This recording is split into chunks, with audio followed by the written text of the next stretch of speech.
Do you live or work with somebody who abuses drugs or maybe alcohol? Sometimes the warning signs are not easy to see. They're invisible.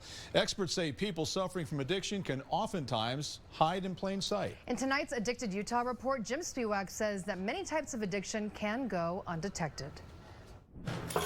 I drank every day for most of my life, starting at age 13. His face is well known in Utah. Randall Carlisle anchored the evening news for years. When I'd be saying, thanks for watching, good night, have a good night, or whatever, my mind would be saying, it's time to drink. That's what most people didn't know. He calls himself a functioning alcoholic. I was all in from the beginning. I always drank to get drunk. Randall says he didn't drink before work or during his shift, just at night when he got home.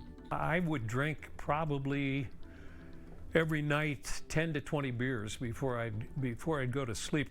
The drinking impacted his personal life. He was married and divorced 4 times. I separated the two.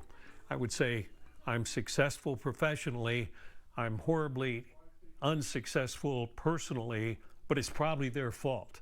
But it wasn't. It was my fault. So we're really not looking to see it. Dr. Corey Rich is an expert in chemical dependency. He has seen stories like Randall's in all walks of life. There's not a population that isn't impacted by this disease. He says someone who is addicted can seem to function normally at work or in family events at first. Submerged underneath that facade or that functionality is a dependence upon a chemical or a behavior.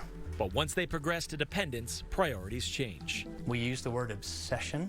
Every effort is made to orient and strategically work around the ability to have access to that substance. Rich says there are signs like making excuses, isolation, losing interest in hobbies, or spending more time away from home. They continue to use despite negative consequences. And Randall can relate. At a point when he was not working in TV, he says he drank full time.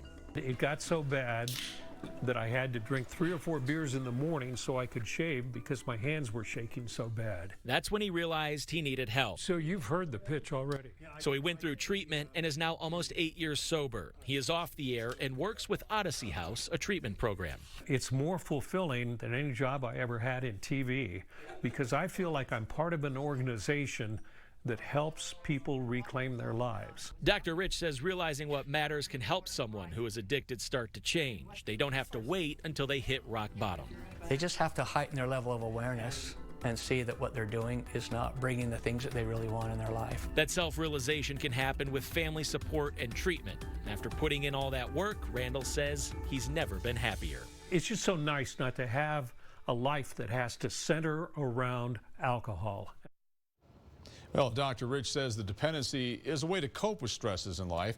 If you start to see a loved one struggling, he suggests you invite them to share what they're struggling with and ask them if they can get help. We also have a list of resources on our Addicted Utah page. You can find that at KUTV.com. You can find more stories like this on our website, as well as in-depth investigations and inspiring recovery stories. And if you have a story or a tip to share, you can also contact us on that page.